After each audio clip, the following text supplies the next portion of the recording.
Welcome along to episode 741 of the Milk Bar. Jason Forrest here with you as ever. Coming up on the show this week, Jean Martyn lets us know what it's like to be part of Holland's Got Talent. We'll be talking to Caroline Thomas about the work that she's doing alongside her husband Adam with Birdseye to make sure that we've got some great food on the table as the kids head back to school. Dan Morris lets us know about his book, Charting the Life and Times of a DJ over the last couple of decades. We'll be hearing from the Real Wild Estates as they're working with L'Oreal, rewilding ground across the nation. Malcolm James joins us. He's in The Woman in Black at the Grand Theatre this week, so we'll be finding out about his part in that show. Trinity Theatre have a streetcar named Desire. We'll be hearing about that.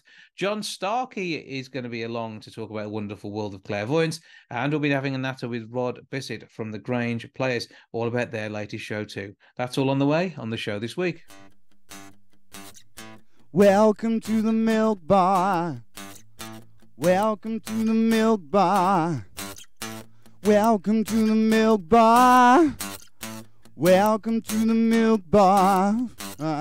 Welcome to the Milk Bar. Susan Hill's The Woman in Black is at Wolverhampton's Grand Theatre from the 6th through to the 9th of September. Following a 33-year run in London, it's out on the road. To tell us more about what he's up to in this show is, local lad is, I think I'm going to describe him. He's from Walsall. Malcolm James, how are you doing, sir? I'm very well indeed, thank you. Good stuff. Now, obviously, an amazing show to be part of, a terrifying tale. We've got ghostly goings-on, and we have got an interesting resolution. But let's not go there. Let's talk about what's happening. And how did this come together for you? Well, I've been in the show before. I toured it way back in 2014-15, although we never came to Wolverhampton that time. Mm-hmm. And I then did it 2016 in the West End for 9 months. So I'm quite familiar with the show. I've played it so far, I think 500 something times. So this tour will give me another about 200 shows under my belt, I think. But never played Wolverhampton Grand at all. So this is quite an adventure for me. That's unusual for a fella who was literally born, 10 miles away? Oh, no, yes, exactly. I was born in Walsall. For anyone who knows it well, I was born on the Beechdale estate in Carmer. And, we lived there until I was 10, and then we moved to Little Bloxwich in the north of Walsall. So I was there till I was 18, and my parents still live there. And until I think it was 97. My mum sadly developed dementia and could no longer look after herself. So we moved her. My sister was living in Moseley at the time. So we moved her to live closer to there. But no, strong links with the area. And so that means that many of the family who can get along will be along to see you at the Grand, I'm going to guess. One or two of them are still left. I have an uncle who lives in Wednesbury, so he might try and come along. Other than that, they're few and far between. I'm quite old myself now, so the rest of them have gone before me. Mm-hmm. But I say it's going to be a treat to be part of the show, and an amazing theatre to host it, and exactly the sort of feel for this sort of show, I think. Oh, it's perfect. On a tour like this, inevitably, we play a whole variety of theatres, and some of them are quite new and modern, and the show, it takes a while to get the atmosphere going. But in an older theatre, like the Grand and several others on the tour, it's absolutely perfect. And quite a lot of theatres, I'm not sure if the Grand is one of them, have their own theatre ghost. So we always hope that she or he is going to come out and say hello to the Woman in Black and have a little ghostly confab. So we'll wait and see. If there's a hint of lavender when you're on that stage, then she's made her way down from the dress circle. That's all I'm saying. Okay.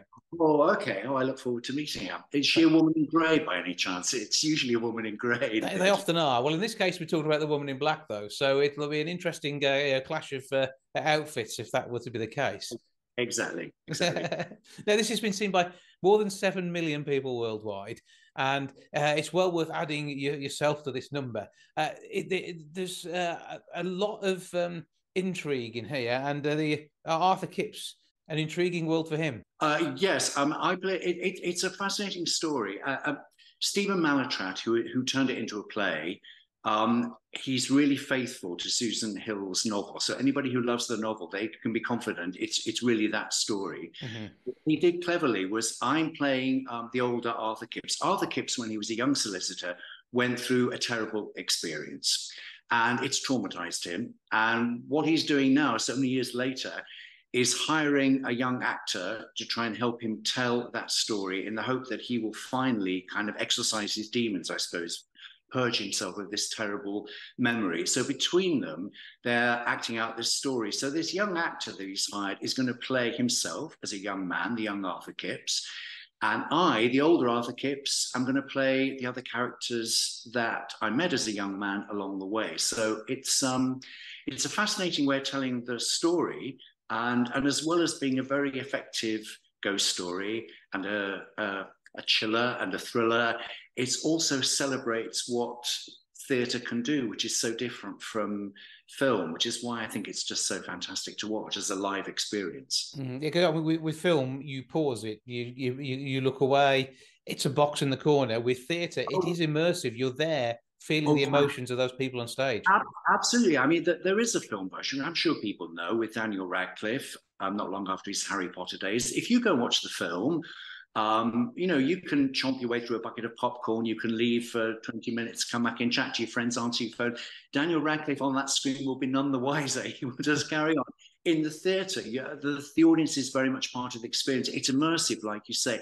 And what's brilliant about this production is because it's set in a theatre where these two people have met and are going to reenact the show, the audience are sat in the set. They're in the middle of the set where it's all going to happen. So it is immersive. Stuff is happening in front of them. It could happen behind. It could happen all around. So they're very much part of the experience, and we hope they buy into that. I love going to theatre and performing in theatre because there is that bond between the actor and the audience where they're coming and they're so much part of it. If they want to talk all the way through the show, that's going to affect us because we will hear it. There is no screen between us and the audience. So if people answer their phones and have a conversation, we do, believe it or not, notice that. Yes, please do not do that. It will spoil the atmosphere for everybody, and it'll spoil the performance because you can't compete with something like that. And I think that's one thing we have to remember these days. We've got to have flight modes engaged. Exactly. I mean, I think an announcement is made at the beginning of the show, but people still forget. What's worse is if it rings and then people answer it and have the conversation. Or they decide. What happens sometimes is they think, well, I'm not going to have a conversation on the phone, but I'll just check my messages.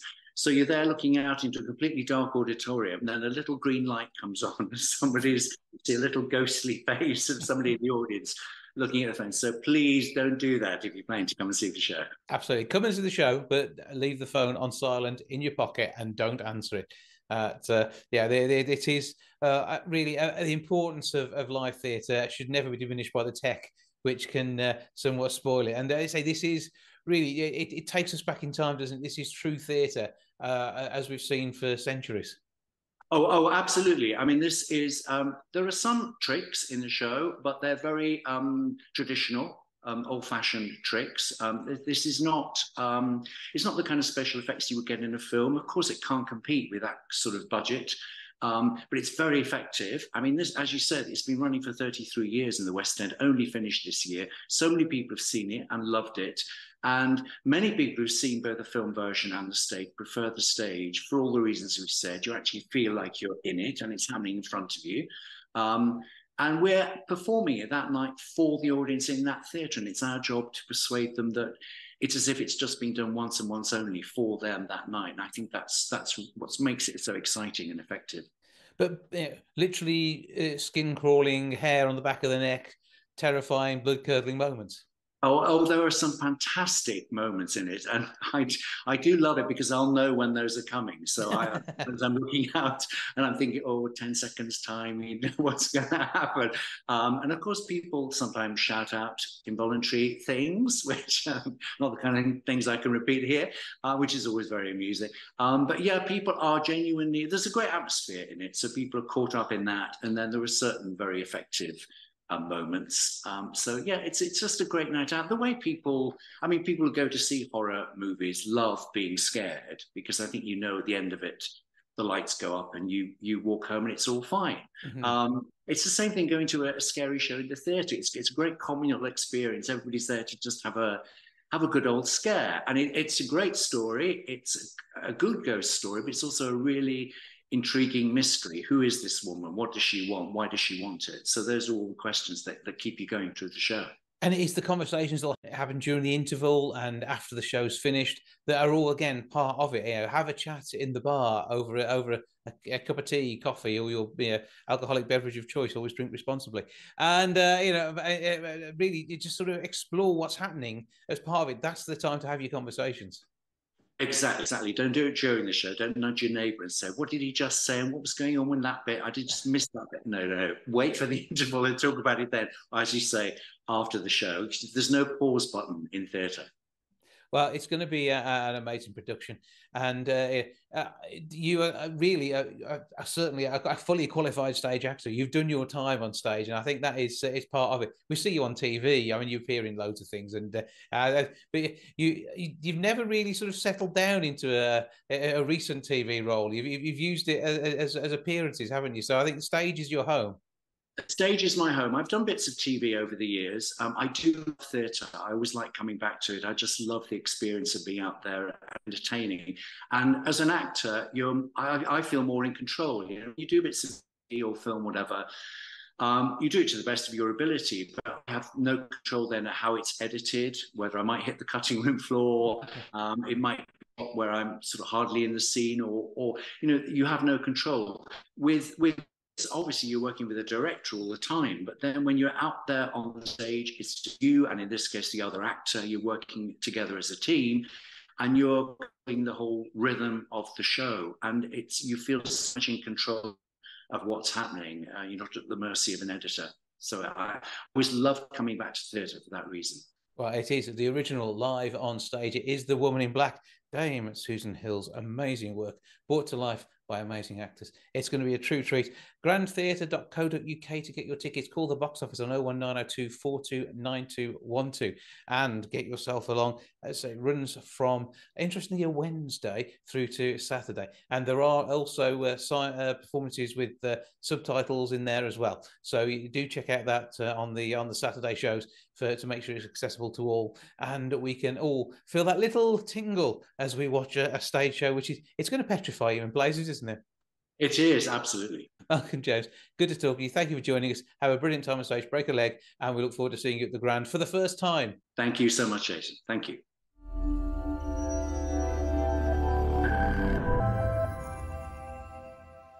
The Grange players are back on stage from the 14th through to the 23rd of September. Accomplice is the title of the show. Rod Bissett is here to tell us more. Hello, sir. Hello, Jason. How are you doing? I'm all right. I hope we're finding you well and looking forward to yet another outing on stage. Even though, personally, are you appearing on stage this time? This one is me directing this time. So hopefully shouldn't see me on the stage. Unless something goes horribly, horribly wrong, but that's, of course, not going to happen. But a fun one to look at, though, because this has got all sorts of angles to it. It really has. This is a bit of an unknown one in theatre circles, because it based on the plot, it has to keep its cards very, very close to its chest. But what Accomplice is it is a murder, mystery, thriller comedy. Okay, that's a good start. Murder, mystery, thriller comedy. Okay, so that's selling it well, because everyone loves a good murder mystery. Everyone loves a good comedy. Stick it all together. What have you got? A play that's on at the Grange. Fantastic. So what is the basic plot is that we are introduced to the lovely home of Derek and Janet Taylor. Mm-hmm. And they are your typical 1970s married couple, where Janet is sick to death of her husband. And so is planning to kill him with the help of her lover, John, all the while trying to work out what to do about John's wife, Melinda. It could get messy, is what you're telling us here, isn't it? It absolutely does get messy. Now, it must be good fun bringing this sort of thing to the stage. I know you like to do a wide range of plays, both at Grange and the fellowship plays. I mean, we technically would class them as almost a sister company of performers because of the crossover. We absolutely do. I mean, most of our audiences tend to be the same, so they don't care which company's giving the the quality theatre, so they don't tend to see the difference, to be honest. The venue itself really plays host to this sort of thing well, and you're going to be nice and close to the action, aren't you? Oh, you'll be able. Please don't, but you'll be able to spit on the actors. You'll be that close if you're on the front row. No, definitely don't do that. That is part of theatre etiquette: is you never spit on the actors. We'd rather you didn't, if it's all the same. I can't think of a production where that would be required. But it's a story which you're going to enjoy telling. Tell us about your cast. So I have got Helen Stott, I've got Corey Killian, I've got Josh Gallagher, and I've got Francesca Reese. And how do their roles sort of fit together in all of this? Helen is going to be playing Janet. Mm-hmm. Corey is going to be playing John. Josh is playing Derek, and Fran is playing Melinda. And who do you think's got the most intriguing role there? Because they've all got amazing parts to play, but each of them has got very distinct bits of the story which comes across from each of them. The interesting thing with this one is everyone's got their own fun bit to do. Mm-hmm. But the nice thing with this play is, although I've described it as a murder mystery, it's not so much a whodunit as a who gets it. Okay. So at no point is it clear who actually is going to be murdered. Oh, that makes it even more intriguing. I'm liking the sound of this. This is again, this is the sort of thing you guys like to pick up on, something a bit different. Oh, absolutely. I mean, when I got hold of this play, I absolutely fell in love with it. Not just for the plot, but also the technical side, which has really challenged both our tech team and our set builders in terms of how we can bring this plot to our stage. This you'll be able to see when it is on stage. Give us all the ticket details. So, as ever, you can go to our website, which is thegrangeplayers.co.uk, and you'll be able to go straight onto our booking page from there. Or you can go straight directly to Ticket Source and just search for Grange Players. You can also phone our box office should you want to buy your tickets through our box office lady. Okay, so that's 07909 036 835. That's 07909 036 835. Ticketsource.co.uk/the-Grange-Players-Limited, just to make that one fun and interesting. As you say, you can nip along to the Grange Players website, or find, of course, the Grange Players on Facebook, where you get all sorts of little updates. You get to see pictures of the cast before you get there, and you get to find out about the forthcoming productions, including one that's already been penciled in for March of next year. The Woman in White. So you did that without even having to look at your notes. I'm impressed. I know our season well, and it is absolutely one that we're all looking forward to finally seeing on the stage as we promised. So that's going to be good. But obviously, lots more going on. Do check all the details, and of course, you had a wonderful time down there with the David Tristram of this world a couple of weeks ago, and I know that went brilliantly as well. Really well received, and it was wonderful to bring something that fresh and new to the stage. Absolutely. So full credit and well done to everyone involved in bringing that to our audience. Well, have a fantastic time. Break a leg to all the cast, and we look forward to Accomplice being brought to the stage by the Grange Players from the 14th through to the 23rd of September. Rod Bissett, as ever, thank you very much. Thank you so much.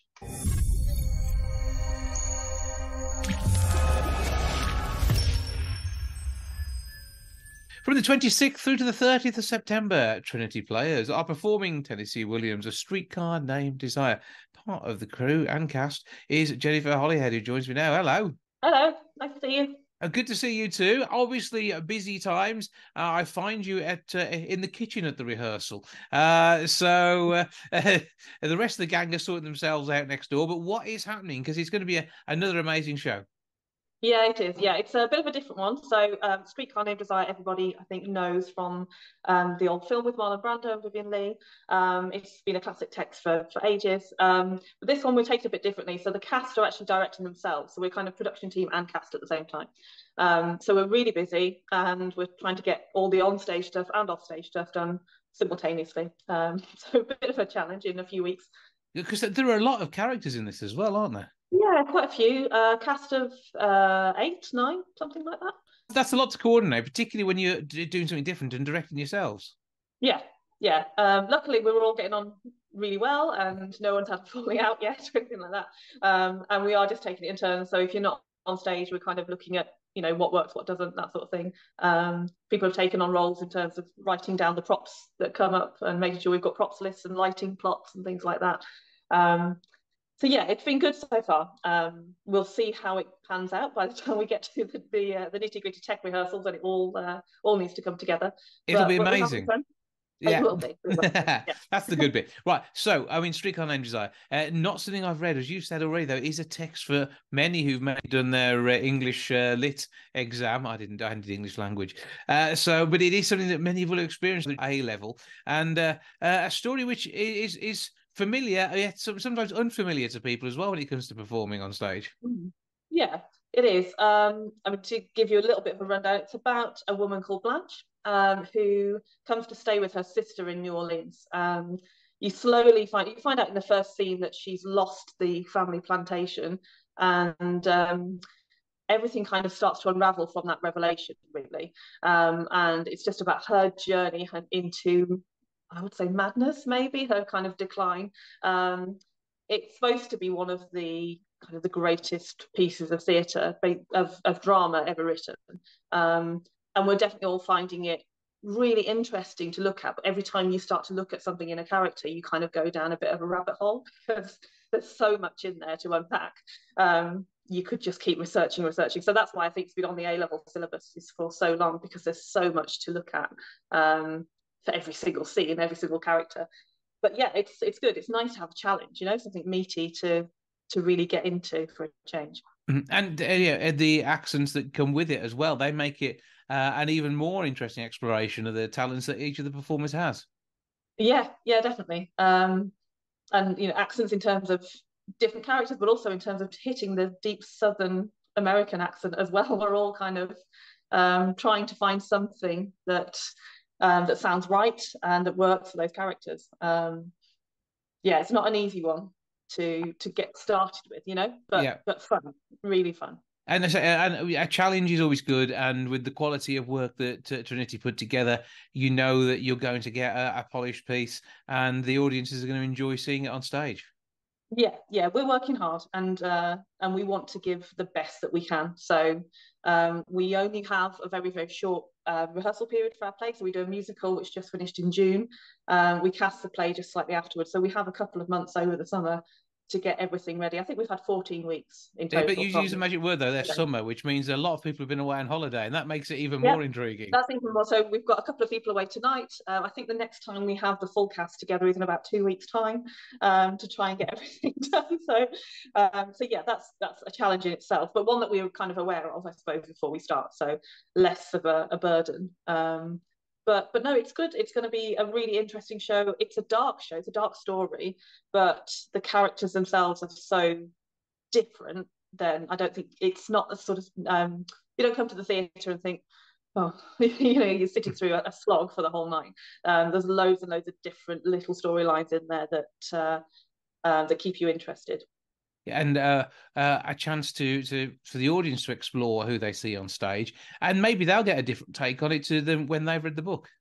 Oh yeah, definitely. I think if you read, like, just us from reading the text first of all to then going in and starting to explore it, every week we're coming up with something different, and we're starting to add in our own little bits and pieces and our own little sort of themes that are running through that we've picked up for the characters. So that's been the nice thing about being able to direct ourselves as well, that those ideas that we have, we can kind of bring to the table and put on stage. So I'm playing Blanche, and for me, her thing has become flowers.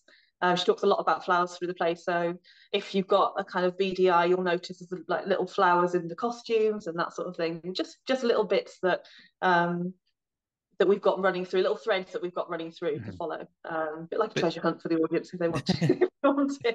You're looking for the Easter eggs, which in this case are flowers. Yeah, that's it. But with that, though, it is about scenery, sets, and props as well. And again, this is something which is brought together by the company, and there's no sort of pre-packed set for this. It's not like doing Shrek, is it? No, not at all. And I love that. You can start with a complete blank canvas and build up from there. The great thing about this is that the story can kind of tell itself. The story tells a lot. You don't need much in terms of set. Like Shrek, you kind of need to create Shrek's world, whereas we're doing a lot with sound effects and with character and just building up kind of the extra smaller character roles a little bit to create that kind of community in New Orleans. So we're performing at Streetcar Community Centre, which has a stage and has lighting, but it doesn't really kind of lend itself to really big set pieces either. So it gives us another chance to just be a bit creative. So the set will kind of just be a suggestion of the set. So we've got door frames rather than full walls to walk through, just to kind of give you an idea and let the audience's imagination kind of take on the rest, I suppose. But yeah, it's nice to be able to add, to not be fixed by a fixed set, if that makes sense.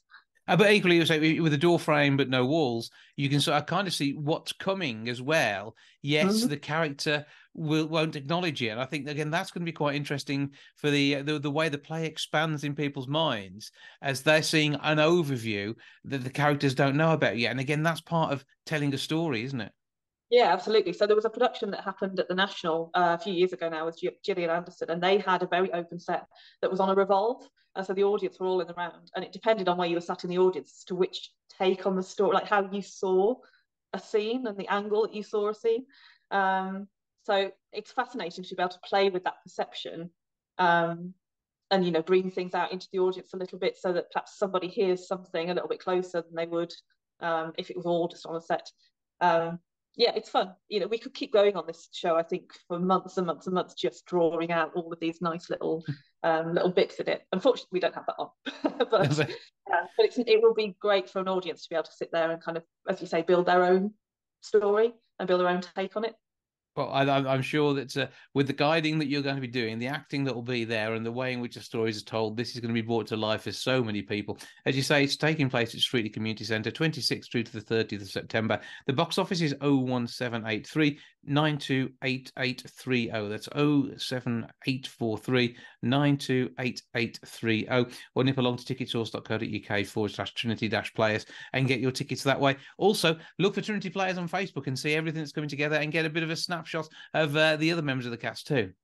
Yeah, absolutely. Yeah, don't just come and look at me. You'll see enough of me on Although a lot of it is going to be looking at you based on your role in this play. Yeah, I don't leave the stage that much. So please go on Facebook, go and find. We've got some great photos that we've had taken just to kind of get started. We've got some rehearsal shots going on, some little snippets, and there's more and more information on there. But really hope that you can come and join us. Do nip along, enjoy the play, break a leg to you and all the cast. Have a fantastic time in all that you're doing. Tennessee Williams, A Streetcar Named Desire from Trinity Players. Looking forward to seeing that later on this month. Thank you.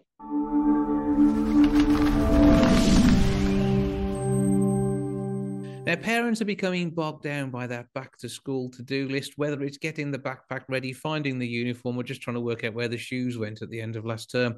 There's lots to get sorted out. To tell us more about how we can get these things under control, I'm joined now by Caroline Thomas, personality, wife of Adam Thomas and mum of two, as well as being a dance teacher. I'm not sure how she fits it all in. Hello. Hi, how are you? I'm good. I hope we find you well. Yeah, absolutely. Really good. Looking forward to getting rid of my kids. This is it, send them back to school. Actually, you kind of getting extras there because we mentioned Adam, that's but only because he's going off to do some dancing in a bit, isn't he? So you're basically going to get everybody out of the house. Yeah, it's going to be a really busy time for us, but again, a really exciting time. But yeah, no, I am saying I'm glad to get rid of them. They've driven me mad these past few days, but at the same time, it is a really stressful time. You know, the children going back to school. Birdseye, I am partnering up with, which is like an absolute joy.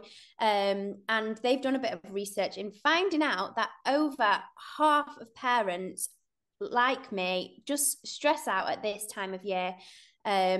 And they are helping out with just a reminder that they are there to help us out at this time of year. Yeah, because I mean, when it comes down to your bird's eye foods, whether you've got the fish fingers and the captain helping out to make sure that they're on your table, or whether you're enjoying some brilliant frozen veg, it's about getting the food right at the same time as getting back into the swing of things as well. So whilst you're worrying about making sure that the laundry's done and that the kids are there, whether it's mom or dad packing the bags, then you actually, whoever it is who's doing the cooking, can just get on with it and use the magic of frozen foods to get good quality food with all of those 5 a day in it. Absolutely. And it's a pressure. It's hard. There is so much to pack in at this time of year, and making sure after a long day at school that the kids have got a good meal on the table is a pressure to parents, you know, but now Birdseye are making us aware that they've got this campaign. So I'm not sure if you know much about the campaign, but they have got an amazing ice cream van that has been wrapped all Birdseye. I was lucky enough to see it last week. And they will be driving around the country, giving out food bundles to parents at schools, just making them aware, and just a reminder, Birdseye is here at this time of year. Yeah, so it's nice and easy to spot the van is out and about, and you can't miss it. you'll be fine there. But also, they're given the chance to win an air fryer too, and that can save you energy and keep the bills down when you're preparing to. Absolutely. Do you know what? I am not lucky enough to own an air fryer, and I've been toying with the idea for a while. So, have you got one yourself? I haven't, but as it goes, I was somewhat surprised when my 13-year-old at the time nephew decided he wanted one for Christmas, and he's had an air fryer for Christmas last year as a great healthy way of cooking. Yeah, everybody seems to love them, so I think I'm going to have to get on the hype. Yeah, that's the way. Go for it, and it's not only quick, but it also gives you that crunchy out the side. Absolutely, it really does. My friends all rave about them. Yeah, so I'm sure you can cook fish fingers in there. It'll probably tell you how to do it on the packet, and they will come because you can't microwave some of these things to do them quickly. So it's a great way of doing it. Yeah, I mean, I don't know if you know this trick. The Birdseye waffles, which my daughter absolutely loves, you can actually put them in the toaster. I still remember the campaign that probably had them popping out of a toaster back in the day. So that sounds another great way of doing it.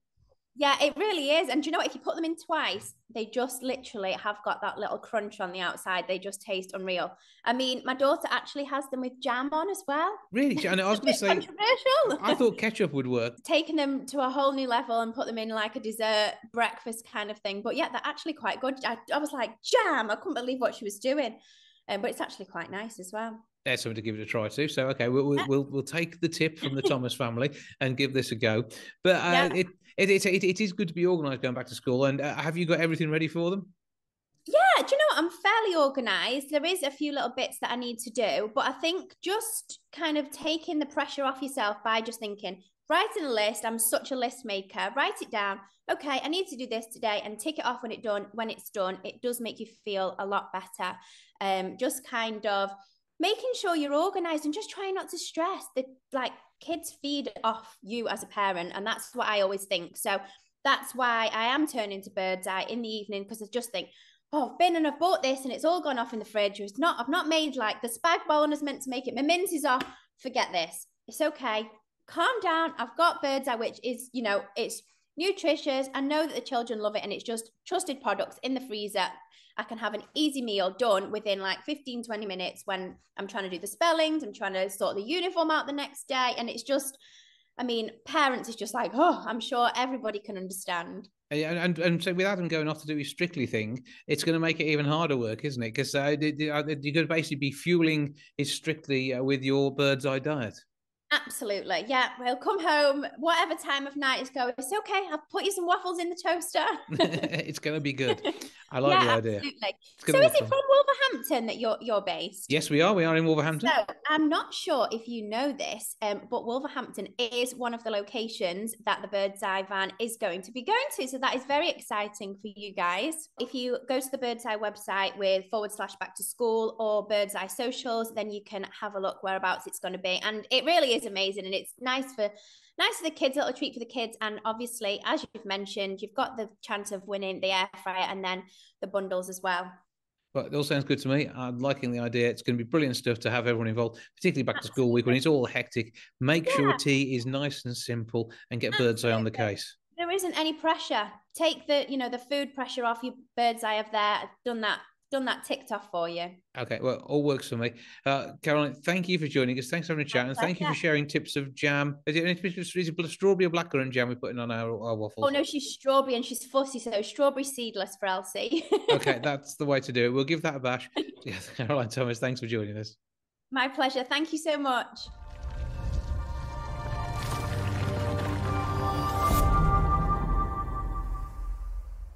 Now, Jean Martyn has once more got some exciting news. She's back on TV where she belongs, and she joins me now for a bit of a natter all about it. Hello.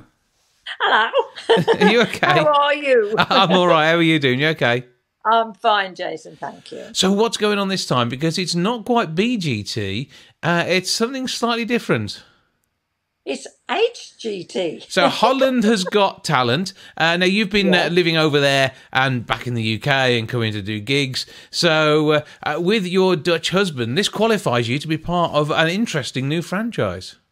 Absolutely so. So, explain a bit more about the audition process there, because they already knew of you from your BGT days, didn't they? They did. In fact, they did a lot of investigation. And when they knew that I was in Holland, Hans got in touch with them and said, my wife plays the organ and would you like to hear her? So they looked me up and they said, yes, we would. But does this mean the sparkly jackets are back?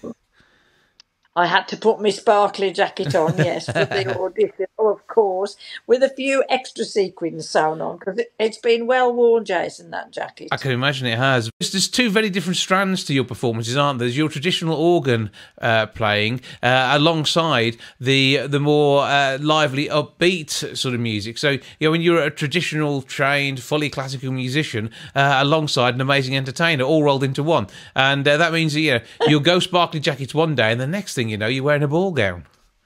Absolutely, yes. Mind you, I didn't wear a ball gown on Holland's Got Talent. No. So the series is now out there, isn't it? Or is it starting in the early part of September? It starts on September the 1st. Right, okay, so there's something to look forward to. So what was it like being part of that, especially compared to what you did on BGT? I was more relaxed, I think, because I'd had more experience from Britain's Got Talent, and I really knew what was going to happen. But when we went in to register at the event, the lady said to me, "And where do you live?" And I just froze, and I said, "Hans, where do I live?" To which he fell about. Anyway, we had to sort of sit like in a holding room that we did like on Britain's Got Talent. And the two guys who are the hosts, Jemai and Buddy, they are similar to Ant and Dec. Yeah, because I've seen the trails, and it is very much the whole franchise has been picked up and moved to a different part of the world, yeah. Absolutely, yeah. It was just so lovely, and they made me feel so at home. And one of the guys who was on the cameras, when we were just sitting in this holding room, he said, "Can you play Tico Tico?" So I played Tico Tico for them, and this was even before I'd even done any audition. And then when it was time for the audition, they even brought Hans onto the stage. Now, he's a bit more shy. He's not sort of flamboyant like me, but he was so proud of me. And when I did this audition, the hall was full of, the audience were absolutely amazing. But they were so loud at the end. I had a standing ovation again and all this, woo, woo, woo. And I can tell you that I got through to the semi-final, but I can't tell you anything else. Okay, so that's where we are at the minute. Because the series will run and it will show you all the bits and pieces, and then the semi-final is the last of the recorded items, and then it's the live shows after that, I suppose, isn't it? And we'll see what happens from there on in. Now, is this something we'll be able to see on British TV? Because we've seen the trails so far online. You can if you go to RT4, Netherlands. So you can actually watch it as part of their streaming service? You can, yes. Okay, so that's worth checking out. You might need a VPN to do that. But there'll be stuff on YouTube and all sorts fairly quickly, won't there? There will, yes. Well, I've been already using me on the promo. Yeah, well I spotted you. Yeah, you're there. Yeah, they've got me whizzing my hand up the keys. They've also got me doing my famous, Yeah. So it must be good fun. I mean, how long is it now? Is it 12 years since the BGT stuff? Yes. 2011 it was. It does not fly by, doesn't it? I mean, time has gone so quickly. And I can't believe it. And I know the family was so proud of you then. And obviously, we've got Hans who's cheering you on this time. Yes. Oh, he's been at my rock. He really has. Because without him behind me, I mean, because I can speak some Dutch, but not confident enough when I've got to do an audition. Or, yeah, Dutch on national TV from The Girl from Brood. That's right. Yes. Well, he bought me the most beautiful instrument to play. He's bought me one of the top of the range organs to play. And it looked fantastic on the stage because it's white. Mm-hmm. And I had my sparkly jacket on. And then for the semi-final, they made me an outfit, which I'm not going to tell you what it is, but it was beautiful. We have to wait until we see that on telly before we get to see you in all your glory there. And I know you love performing, and I know you love performing in all sorts of different styles. So were you able to explore a little bit, or was it very much the pop Jean that we saw? They wanted the pop aspect, but they also wanted me to do something with a bit of a continental flavour. Ooh.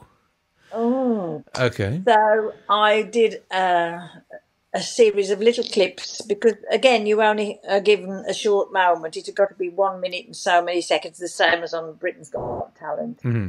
And I started off with a semi-classical piece. Then I went into Latin. And I finished off with a really upmarket piece of music that's Dutch. so playing to the audience. Then the audience went wild, and then the audience went wild. Well, obviously, jolly good fun to be part of, and obviously, I mean, your touring work has been going on for decades across the UK. But it brought a different angle to it when you did BGT as well, didn't it? Because there was some more of the sort of the fun venues as well as the classical performance venues that came in. Because having played palaces and the like, you're used to any audience. Of course, yes. I just settled down. I've played to 11 people. I've played to the biggest audience, 32,000. And you know where that was? Oh, yeah, that would have been at Molyneux, yes. I've been at the Molyneux. Yeah, that was good fun. We had a good fun that day, didn't we? It was lovely. And of course, you know, you're performing on national TV to millions as well across the UK, and now doing that in the Netherlands and in Holland. And having seen there are a number of Got Talents around the world, so you never know. Before you know it, you could be doing AGT or something like that, couldn't you? Well, do you think I need to see Simon again? Yeah, I'm sure he'd love to have you back. But he doesn't like keyboard players, does he? Well, I know, but he was educated that he ought to, though, wasn't he? Yes. Well, he said he would like to see me playing on the end of the pier eating fish and chips. But no, it's good fun. It's just another string to the bow, or literally a key to the organ in this case. And what have you got coming up? Anything in the UK in the near future? Or are you still waiting to try and get booking settled down with the busy period you got with HGT? Well, HGT is all completely recorded now. And so my concerts in England are carrying on. Mm-hmm. And my last one is in November, which I do a big show for Yamaha. And what else am I doing? Then I go back to Holland, mm-hmm. and I'm playing a classical organ in the church. And this is an interesting organ because it's 1867. Wow. And one half of it was originally a pump organ that, like they used to pump the handle to get the wind going. Mm-hmm. And the stops, the stops for the manuals are above your head. Oh, right. So that's a bit of a different layout to what you used to. Yeah, so as I'm sitting facing the organ, I've got to lift my arm up to pull the stops out. Well, it's very much like it's the action you do on BGT and HGT. So it kind of works, doesn't it? Shoulder exercise. Yeah. You're right. Well, that's going to be something else to look forward to. We can, of course, see all of this, the gigs on your website and the fun on your Facebook page, can't we? My website is jeanmartyn.com. Mm-hmm. And if anybody wants to email me, I can chat with them on email at jeanmartyn@yahoo.com. Yeah, get in touch. And if you've got a gig that would suit Jean, have a data. And it doesn't, global. Just, as long as you pay the rider to get her there, she will come along and play. It works every time, doesn't it? It does. But Jean, always a pleasure to speak to you. Thank you for joining us. Have a great time with Holland's Got Talent and the resulting notoriety that you get in your semi-adopted country for that. And have fun as you head towards the end of the year with your concerts. Thanks, Jason. It's lovely to speak with you.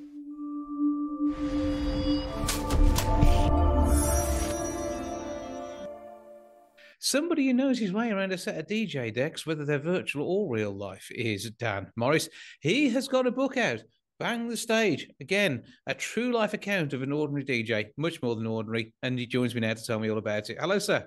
Hello, Jason. How are you? I'm good. Good to have you along. And alumni of WCRFM in Wolverhampton.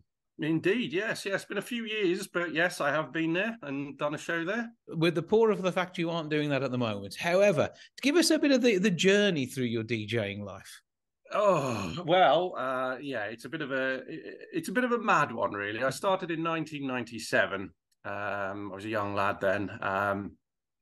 Just started with mobile, just DJing in a loft, really, with a best mate of mine. And kind of just went from there. It was never really planned out where we were going to go with it, what we were going to do, but it's sort of a journey that took me a lot further than I ever anticipated, to be honest, and got really lucky along the way. So yeah, it's I've had some good opportunities. But I mean, this is part of the joys of DJing. You never know where it will take you. And one gig turns into, I don't know, maybe 10 years presenting at the likes of Radio Maldwyn, or your time at WCR. You know, all of this suddenly pops into existence. And the people that you meet along the way, whether it be some of the celebs or some of the real people who are just out having a good night and having a good night because of you, it is quite a privilege, isn't it? Oh, it's an addiction. That's all I can say, really. Once you've played music to, be it 10 people, 50 people, 500 people, the same feeling is there no matter what. And when I started, I had a dream. I always wanted to be a DJ, and then I wanted to do radio. I wanted to do club work. I wanted to do this, and it was just something that I got that hooked on doing that that was my mind was focused on that, and that's all I wanted to do. And I'm quite pleased, really, that I stuck to it and I got the opportunities along the way. So I was kind of lucky, really. I wasn't, it wasn't all plain sailing as it describes in the book. It's not one of those things you can just go, I'm going to be a DJ, I'm going to get a job here or here. You really got to work for some things that you want.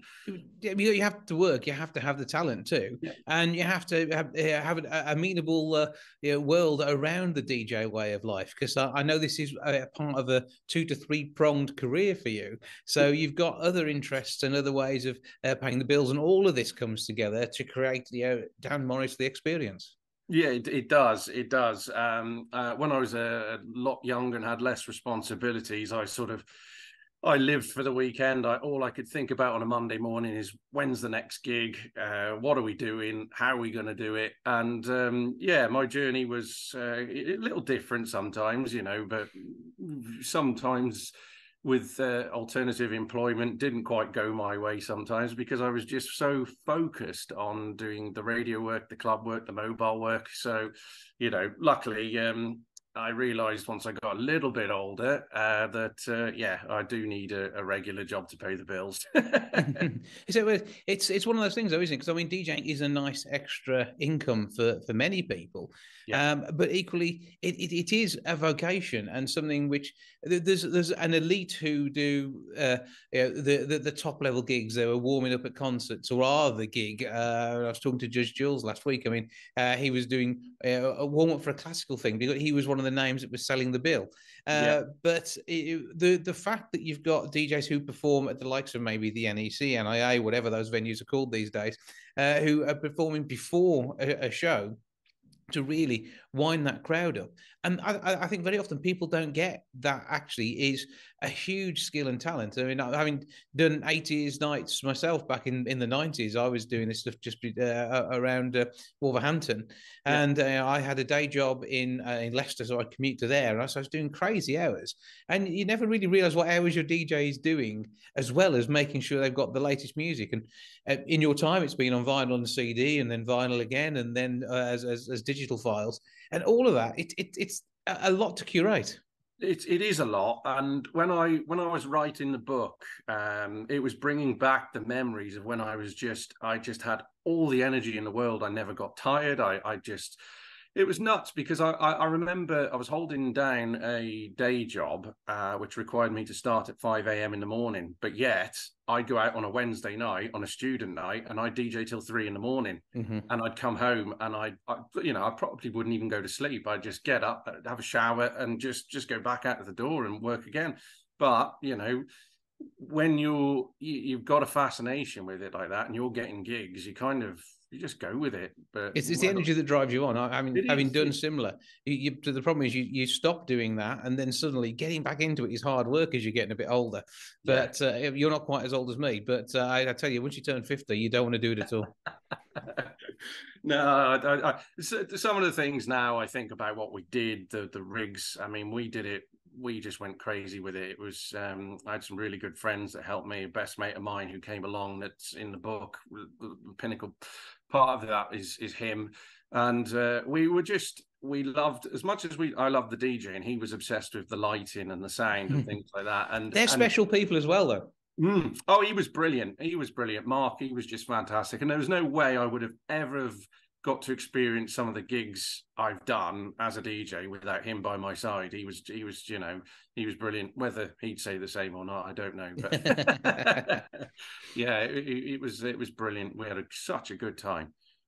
And it is about enjoying yourself at the same time as pleasing the crowd, because if you're not having fun, they're not having fun. As soon as it becomes just a job, that's the time to give it up, isn't it? It is 100%. And there's been times where you might not feel like going to do a gig, but you've got to switch it on, and you've got to think, right, well, I'm going here tonight to do a job, to perform, to entertain people. So it's no good me being in a grump or anything, because they'll feed off that negative, attitude that you've got. So, you've got to go. But there was a time where, as soon as I started feeling a little bit like, I'm not sure if I can do this particular gig anymore, I put a stop to it, because I'd rather go all or nothing, really. And it is about you are Mr. Entertainment on that night, and the crowd always react to that as well. And it's something that we've both experienced. Whether the one odd night I randomly ended up DJing at Miss Moneypenny's in Wolverhampton at the Canal Club, and I was conned into it via a radio station. Oh yeah, turn up. We turn up to do an 80s night, and they hadn't thought to mention that it was only on vinyl. So I went back, fetched the decks on CD, and then did the night, had good fun with it. But it's always interesting when you meet a crowd for the first time, and it is like making new friends. Oh yeah, 100%. It's like making new friends, and I made so many friends from doing different gigs, various shapes and sizes. And then, it's nice to see those same people start to follow you around event to event, which is great as well, because you're obviously, I'm doing something all right here, But, like I said, it's not all plain sailing, like you just explained there, where you turned up and it was a vinyl only gig. I've turned up to a gig before now and was told last minute it was a Motown only night. Right, what are we going to do here? So yeah, it does come with its surprises, that's for sure. And since things have gone much more digital, it does make it an awful lot easier, but still the skill has to be there. And so you know how to mix on CD or vinyl and beat match two tracks. It's if someone's just pressing a button on a laptop these days, it takes some of the skill out, but you've still got to get the tracks right. It's a controversial matter, that, with the digital DJs of this world. You'll always hear things like, oh, they're not a proper DJ because they're a laptop DJ. They're not a proper DJ because they've never used vinyl. I don't believe in all of that, to be honest with you. You've still got to have an element of skill, like you've just said there. You've still got to know your music. You've still got to know the basics. And the thing is, as I've described in the book, I started with vinyl, which when you look back now, you'd think, how on earth could anyone mix two pieces of black plastic on a platter? It's just no timings, no nothing. But, these days that's all given to you. But like I say, you still need to know your music. So that's essential. Absolutely. And reading an audience as well. And that's the other big part of it. And also knowing when you want to clear the dance floor, because people think, oh, they've cleared the dance floor, that DJ, they don't know what they're doing.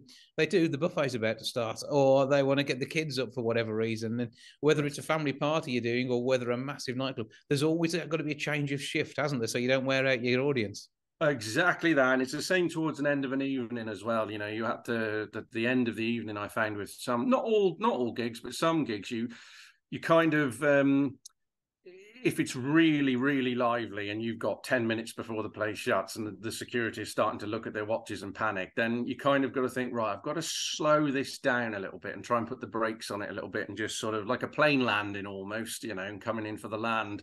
So there's been times where you've just got to think smart and think, right, what can I do to slow them down instead of wind them back up again? Or sometimes slow them down whilst winding them up in some ways. Yeah, chuck on a bit of Frank Sinatra, finish off the night with New York, and once they've done those last kicks at the end of the song, actually they are maybe ready for taxis. That's it. Yeah, that's exactly it. They'll wake up stiff as a board in the morning, know they've had a good night then. But that was clearly you've had fun through the years. The fun still continues, though, doesn't it? Oh, it certainly does. I've not hung up the headphones yet, and I've got no intention to hanging up the headphones. I've slowed it down a little bit. I mean, I don't really do the mobile gigs now. I would never say never. However, I'd much rather, you know, if somebody wanted a gig, I'd do it, providing it was pre-fixed, the equipment was there, because I certainly haven't got the energy to start loading up vans, Land Rovers and trailers to do it all over again. And none of the guys that used to help me, if I went and told them that, right, grab the keys, we're going again, they go, not on your Nelly. There's not enough ibuprofen in the world to convince them to no go way. No, so we wouldn't do that again. But yeah, I'm doing afternoon shifts now, which afternoon gigs have started to really take off. So myself and Sam, we've got this event going called Dance Anthems Takeover, where we just play a selection of dance music from current right back to the early 90s, and we do that in an afternoon, sort of 3 till 9ish, and it really is a cracking afternoon. And what I like about that as well is it brings people out that no longer want to go out at 8, 9 o'clock and into a nightclub. It brings the people out that used to do all that, but now they just like to come in an afternoon, get a few beers, kebab, and in bed by 9, 10 o'clock. But still throw some shapes, but be home in time for supper. I like it. We can find out all about your journey through the world of DJing with Bang the Stage. Again, how do we get hold of a copy? You can head on over to the website, which is bangthestageagain.co.uk. There's a link on there to buy the book. And obviously there are some social clicky things. I don't know what the proper word is. My brother-in-law would kill me for that. But there's links to the socials, Instagram and Facebook. I've set up an Instagram page and a Facebook page. Mm-hmm. Because there aren't any pictures in the book, what I've done is on these social pages is I'm uploading pictures from stories in the book. So people can kind of go, oh, right, okay, that's that story. Let's have a look what that picture was, and sort of keeps it more interactive. I'm hoping for a Spotify playlist too. Are you still working on that one? I'm working on that one, especially for you, Jason. Yes. I think that'd be good fun to read along with the book and listen to the music. That's it. Frank Sinatra's just made its way onto it for you. We shall look forward to it. Well, Dan, thanks for having a chat with us. Keep up the good work with the entertaining the masses. Have a great time as you continue to be on the road in selected destinations and enjoy everything else you've got going on too. Oh, that's brilliant. Thank you, Jason. Thanks very much. Nice to speak to you.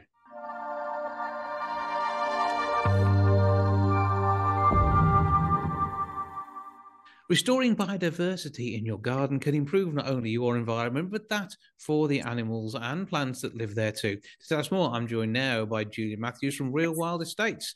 Good afternoon. Good afternoon. How are you? I'm good. I hope we find you well, and hoping to promote the use of more of a natural environment around our homes. Exactly, and we absolutely need to do that. So it's really critical, as you say. Our biodiversity is in a bad place. We're at the bottom 10% of biodiversity intactness in across the globe. So we're at a really bad place, and we really need to get it back. So delighted to be here. Delighted to be talking about it. We do it on a very large scale across. We help landowners, farmers, people who want to invest in biodiversity, put money back into it. Across the UK, but lots of other people can do it in their own backyards and in their own gardens. So exciting to be with you. Yeah, and it's something that we can do ourselves. And the L'Oreal Fund for Nature Regeneration has also been helping this take place across the UK. But when it comes to our own space, what can we do? Yeah, so the reality is is wonderful.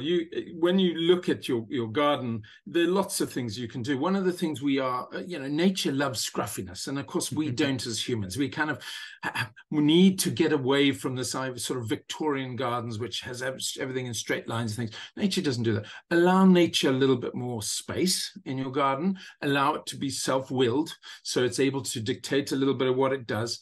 Give it. Don't cut it to within an inch of its life.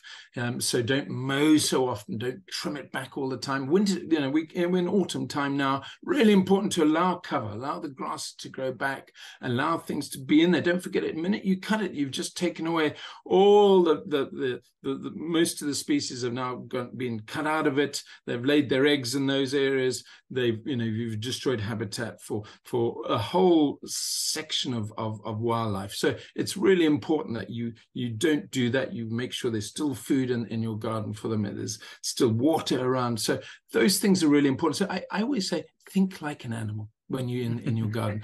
Think like an insect. Think like a pony, for instance, which grazes randomly. It doesn't mow things in straight lines and bits and pieces. So if you can think a bit like that, you'll have a lot more fun with your garden, and lots of things will happen that you didn't know and you didn't expect, and are great fun. We've got to learn to love our native flora and fauna, including some of the things we used to call weeds. Well, there's some weeds have got some amazingly good-looking flowers on them, and even if you don't have the whole garden set up as much more rewilding, exactly. having a rewilding area that allows you to see all this nature going on, that can be a good compromise. No, of course, and I would say that. Do it incrementally. Watch it, see how enjoy what's coming out of it. Watch it very closely, and you'll get huge joy out of that. And then maybe you can expand it more. You can have more. It is critical. I mean, our gardens collectively are 4 times our entire national park network. So they are become the refuge for a lot of our nature in the UK. And, a lot of our landscape outside and farms, because of all the stuff that we put on them over the last, half century, we now have most of our wildlife residing in some of our cities and towns and gardens. So really important that we use that as the refuge going forward, and encourage people to do that and think about it. But think like an animal, really important. Think like an animal, but farm like it's the early Stone Age. Exactly, yeah. Using old implements and things, so everything is not trimmed to an inch of its life. You're absolutely right. But again, it's something to enjoy, and through education and sharing and getting the kids to grow native plants. Obviously, native plants grow a lot better. You're not going to have a problem growing things that are destined to be on these shores. If you're bringing something in from Japan to try and look nice in your garden, you're going to struggle. Well, that's exactly right. I mean, I'm a complete cheapskate as a gardener. I don't really buy very much. I don't water very much. I don't have to, because I've got a rewilded garden for the last 25 years. And of course, I've always had this, people going, well, Jules, it looks a bit scruffy, and why don't you do this? Why don't you do that? That's the point. The point is, I'm not doing it for myself. I'm doing it for nature. And that's a different thing. So, but the great joy I have from lying in it and listening to the buzz, seeing the butterflies, looking at the grasshoppers in my lawn, these are real privileges that you're now not seeing in some of our landscapes outside of these areas now. We're looking to get 100,000 acres rewilded across the nation. Bringing landscapes back to life is an amazing project to have, and I know that's what you're working towards, the Real Wild Estates. But of course, number one beauty company, L'Oreal, are working alongside you in this too. Yeah, they've been tremendous supporters. They have a fund which they do, goes across the world to help nature restoration. They're dependent on biodiversity themselves for all their products, so they know that actually if we lose it, they're in trouble as much as the rest of the humanity. So the key for us is give space to nature, and we need to try and encourage that, both in our own garden, but those who have the lands and farmers, come to us. We'd love to show you how to restore, recover, allow nature to recover. And the amazing thing today is we've never been in such a good place to allow that to happen, to make it, nature recovery a viable land use option. And that is really exciting today. That's now possible, and we can show that, we can demonstrate that to farmers, to landowners, landholders. So we're delighted if that can happen as part of this. That'd be good to see. Where can you go for more information on not only the work from L'Oreal, but also the Real Wild Estates team too? Exactly. So just look at our website. It's realwildestates.com. Feel free to do that. We've got 10 tips on rewilding your garden as well. But you'll see there's a lovely video of one of the places we're doing in Cornwall called Hamateti. We'd love to show you that and see what they do and the exciting stuff that's happening around the UK. Well, Julian Matthews from Real Wild Estates, thank you for joining us. Thank you, Jason. Really enjoyable. Thanks. It's always good to catch up with John Starkey and see what's going on in the stars and his world of clairvoyance. And he joins me now on the line with River Natter. Hello, sir.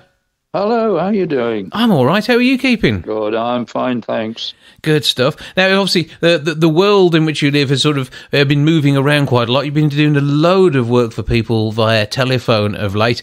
What is going on in your world of clairvoyancy at the minute? Well, lots of consultations on a one-to-one basis and trying to sort of reinforce the element of spreading the word a bit and answering those questions. What are we doing here? What's the purpose of this life? Where do we come from and where might we be going to? And obviously people are coming to you for a chat. They know of your reputation. I mean, we know you from your days over many, many decades doing star signs on local radio and also, sharing times on air with people. But that's very different to what you'll do during a personal one-to-one consultation. No, very similar, actually, because doing it on the air sort of sharpens you up because you don't see the person. You only get a feeling of their energy. And that comes through the voice. So if you listen to the voice very carefully, not what it's saying, but just the intonation of the voice, then that's how you pick up. And in a way, it's similar to a one-to-one basis because the only way to do that, from my point of view, is I close my eyes, don't look at the person, go into that state like halfway between sleep and awake, very relaxed, and then tell them everything that I can see. And when you are doing a consultation like that, what sort of things do you often get through? I mean, I know it's different for everybody, but... Oh, all sorts, really. Sometimes the most bizarre things.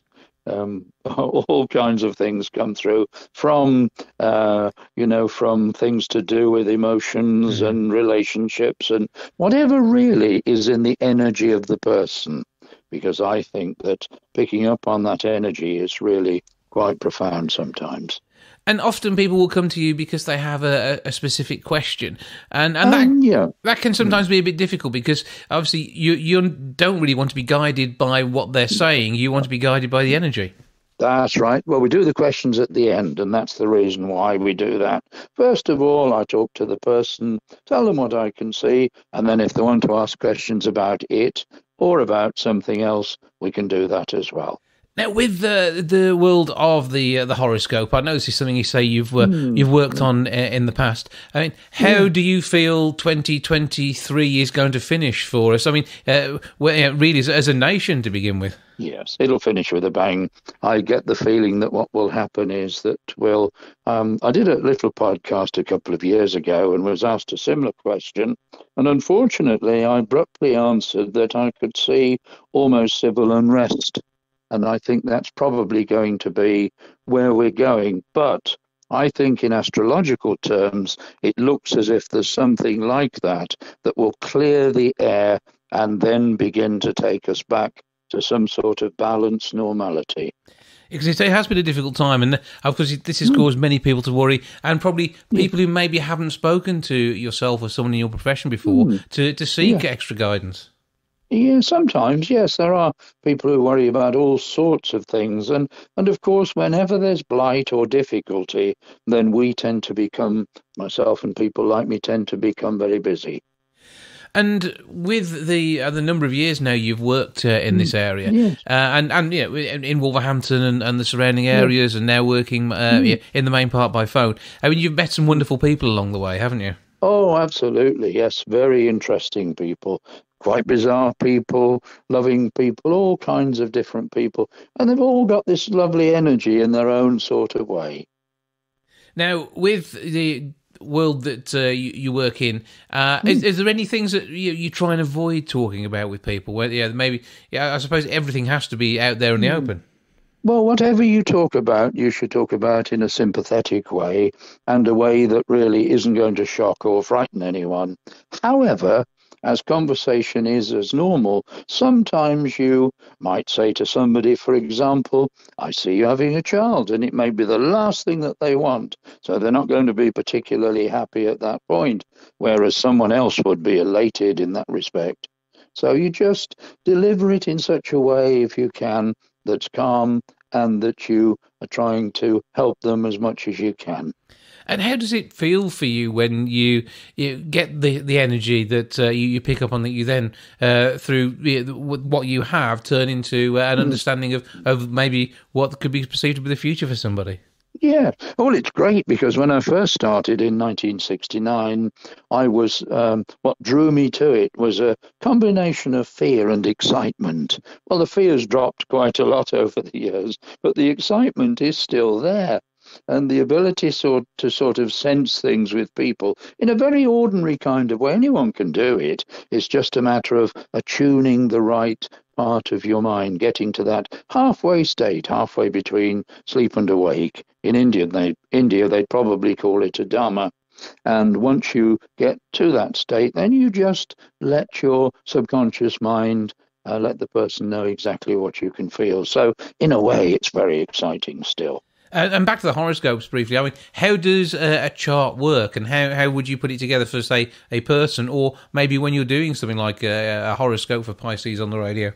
Yes. Well, I used to do the horoscopes really, especially for radio. I didn't do sort of complete charts, but I would work out the tendencies and so on. But the way to do a complete chart really is to, first of all, see the point at which the person was born, the geography of where they were born, and the time of their birth. All of those points are very essential. And then working with those for the year that they were born. There used to be, in the old days, books which were called ephemerises, but now, of course, it's all on the computer. So you would mathematically work out the time of their birth, which would tell you which sun sign they were. Then you would find what was rising in that sign, and then carry on to looking perhaps later at the predictive side of it too. And the way in which people's paths move through their lives, it must be interesting when you get people who come back to you on a regular basis, and you're able to see, the way in which their lives are developed and the stories that they have to tell. Oh, definitely. Yes, absolutely. I remember one gentleman said that it took 33 years before something actually came to fruition. I think that's my record at the moment, 33 years. But it is good, though, that people have these conversations, they make notes, and they look back on the conversations that you have. And I record most of them, so they've got a sort of record of it to take with them. And are you seeing people face to face these days, or is it a lot of on the telephone? Yes, I still see people face to face. I come to Birmingham quite regularly, occasionally to Wolverhampton, but I'm really retired now, sort of semi-retired. I couldn't retire altogether because it's not something that you can just stop. So at the moment, I see people on the Welsh coast as well. Yeah, because you've been doing conventions in London now for quite some time, and yes. A great place to go. And because many people will be visiting from our area and spend some time over there, and maybe a trip to see John Starkey would be good whilst they're there. Yes, well, I see them walk up the hill and see my sign on the shop that's there, and they say, "Oh my goodness, you're here! I thought you were dead." That's not called for, but however, I'm sure you'd still get a message through, even if you had passed. But it is good to know that people. I mean, I remember your name, and you've been part of our lives in Wolverhampton and surrounding areas for so long now. I thoroughly enjoyed it. Yes, indeed. So, how do people get in touch if they do want to chat? Just give us a call on. We've still got the old Wolverhampton number that will connect to me, and that is 01902 334 224, or the website is johnstarkey.co.uk. And people can find out the work that you've got on, where you are, and if you're in the area, or if we're working a larger event, which I'm sure even in semi-retirement still happens. Oh, yes, it still happens. Yeah, they're most enjoyable, yeah. Well, always good to talk Nice to you. thing is now that I can work at my own pace, which it's really nice. Yeah, chill out, relax, and Yes. and again, it's something that's always has been a very relaxed profession for you, isn't it? You've got to be in that right place. That's right. Yep, I can chill out and pretend I'm 23, and that's quite good. You always will be to us, John. It's always a pleasure to speak to you. Thank you for having a chat with And us. you too. I'll hopefully bump into you on the Welsh coast somewhere soon. Thanks very much indeed. Thanks.